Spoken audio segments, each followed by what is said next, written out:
اعوذ باللہ من الشیطان الرجیم، بسم اللہ الرحمن الرحیم۔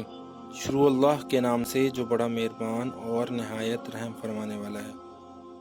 اللہم صلی علی سیدنا محمد وعلی آل محمد صلی اللہ علیہ وسلم۔ حضرت ابو سعید خدری رضی اللہ تعالیٰ عنہ بیان کرتے ہیں، رسول اللہ صلی اللہ علیہ وسلم ہمارے پاس تشریف لائے تو ہم مسیح دجال کے بارے میں بات چیت کر رہے تھے۔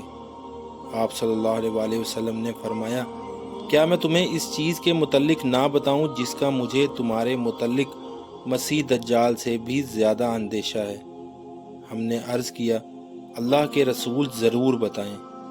آپ صلی اللہ علیہ وسلم نے فرمایا، شرک خفی وہ یہ ہے کہ ایک آدمی نماز پڑھ رہا ہے اور جب وہ دیکھتا ہے کہ کوئی شخص مجھے دیکھ رہا ہے تو وہ اسے دکھانے کے لیے اپنی نماز لمبی کر دیتا ہے، آہستہ آہستہ لمبی قرت کے ساتھ زیادہ وقت لگاتا ہے۔ یا اللہ، ہمیں بھی شرک خفی سے بچنے کی توفیق عطا فرما، آمین یا رب العالمین۔